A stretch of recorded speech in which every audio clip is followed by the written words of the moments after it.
بسم اللہ الرحمن الرحیم صلی اللہ علیہ وآلہ وسلم۔ السلام علیکم ورحمۃ اللہ وبرکاتہ۔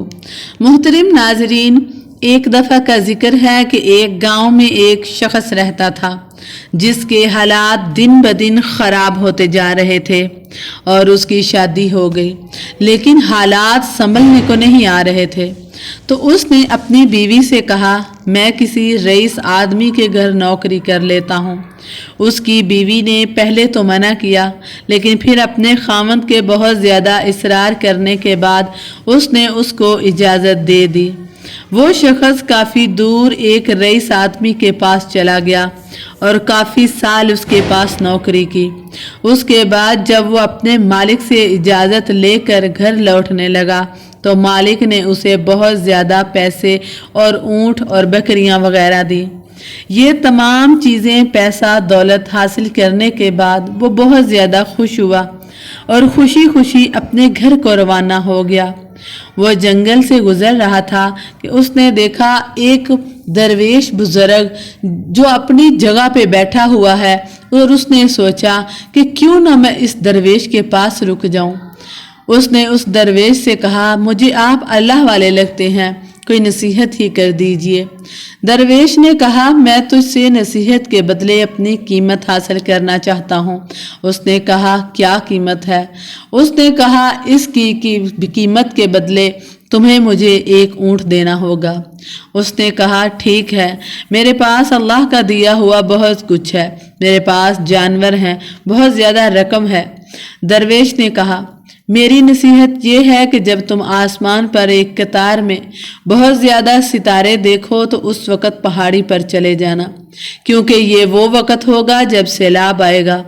اس شخص نے یہ سنا تو کہا، یہ بھی کوئی نصیحت ہے؟ یہ میرے کسی کام کی نہیں۔ لیکن بزرگ نے کہا، میں نے تو تمہیں نصیحت کی تھی، اس لیے مجھے ایک اونٹ چاہیے۔ اس کے بعد درویش نے کہا کہ ایک اور اونٹ کے بدلے میں تمہیں ایک اور نصیحت کرتا ہوں کہ جب کسی کی آنکھوں میں تم اپنے لیے محبت یا حد سے زیادہ نفرت دیکھو تو اس شخص سے بچ کے رہنا، کیونکہ وہ شخص تمہارے لیے بہت زیادہ خطرناک ہوگا۔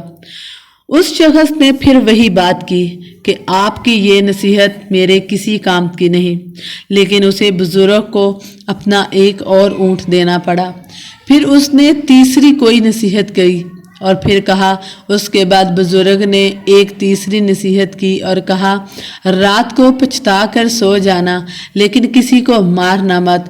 وہ شخص کہنے لگا، یہ نصیحت میرے کسی کام کی نہیں، ایسے ہی میرے اونٹ ضائع ہوتے رہیں گے، آپ مجھے مزید نصیحتیں نہ کیجیے۔ وہ شخص بزرگ کی باتیں سن کر سو گیا اور اس نے سوچا کہ ایسے ہی بول رہا ہے۔ صبح ہوئی تو اپنے سفر پر روانہ ہو گیا۔ اس نے ایک گاؤں میں اپنا پڑاؤ ڈالا تو رات کو سونے کے لیے لیٹا تو اس نے دیکھا کہ آسمان پر ستارے ایک لائن میں ہیں، تو اس نے شور و غل مچانا شروع کر دیا اور لوگوں کو بتانا شروع کر دیا کہ سیلاب آنے والا ہے، لیکن کسی نے اس کی بات کا یقین ہی نہ کیا۔ وہ شخص خود پہاڑی پر اپنے ساز و سامان کے ساتھ چلا گیا۔ جب اس نے صبح ہوئی دیکھا تو پورا گاؤں سیلاب میں ڈوب چکا تھا، اور وہ شخص سیلاب سوکھنے کا انتظار کرنے لگا اور پھر اس نے اپنا اگلا سفر شروع کیا۔ جب وہ شخص آگے کسی گاؤں میں گیا تو اس نے ایک شخص کو دیکھا جس کی آنکھوں میں اسے بہت زیادہ محبت نظر آئی، لیکن اس کی آنکھوں میں ایک شیطانی بھی نظر آئی۔ وہ اسے لے کر اپنے گھر گیا اور کہا، آج میں ہی آپ کی خدمت کروں گا۔ وہ شخص اتنے سارے اونٹ اور بکریاں اور پیسہ دیکھ کر لالچ میں آ چکا تھا، لیکن اس شخص کے ذہن میں فوراً اس بزرگ کی نصیحت آ گئی، اور اس کے بعد اس نے دیکھا کہ رات کو وہ شخص خنجر لے کر اس کے بستر کی طرف بڑھ رہا ہے، لیکن پہلے ہی وہ چوکس تھا اور اسے پکڑ لیا اور پنچایت کے حوالے کر دیا۔ اب وہ دوبارہ اپنا سفر شروع کرتا ہے۔ اس کے بعد وہ شخص اپنے گاؤں پہنچ گیا اور کیا دیکھتا ہے کہ اس کی بیوی چارپائی پر سوئی ہوئی ہے اور پاس ہی ایک لڑکا سویا ہوا ہے جو کہ جوان اور خوبصورت تھا۔ یہ دیکھ کر وہ شخص طیش میں آ گیا کہ میں نے اس عورت کے لیے کیا کچھ نہیں کیا، مگر یہ تو بے وفا نکلی۔ تو اس نے سوچا کہ ان لوگوں کو میں مار ہی دیتا ہوں، لیکن پھر اسے ایک بزرگ کی نصیحت یاد آ گئی اور وہاں سے اسے چلا گیا۔ اگلی صبح وہ گاؤں والوں سے اپنا حال احوال پوچھنے گیا، کیونکہ وہ کافی عرصے کے بعد یہاں آیا تھا۔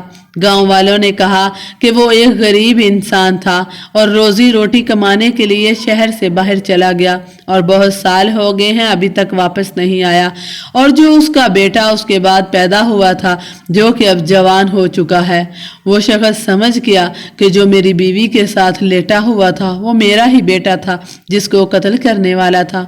اس کے بعد وہ اپنے گھر گیا، اپنے بیوی بیٹے سے ملا اور بہت خوش ہوا۔ دوستو، یہ سچ ہے کہ اگر کوئی بزرگ آپ کو نصیحت کرتا ہے تو اس پر عمل کریں، مگر آج کل اگر ماں باپ اپنے بچوں کو نصیحت کریں تو ان کو ڈانٹ الٹی ہی پڑتی ہے، حالانکہ یہ نصیحت ان کی بھلائی کے لیے ہوتی ہے۔ ہمیں اپنے بزرگوں کی باتوں پر عمل کرنا چاہیے اور غور سے سننا چاہیے۔ اگر ہمارے وہ ڈانٹتے ہیں تو ہماری اصلاح کے لیے ڈانٹتے ہیں۔ اللہ پاک ہمیں اپنے بڑوں کی خدمت اور ان کی عزت کرنے کی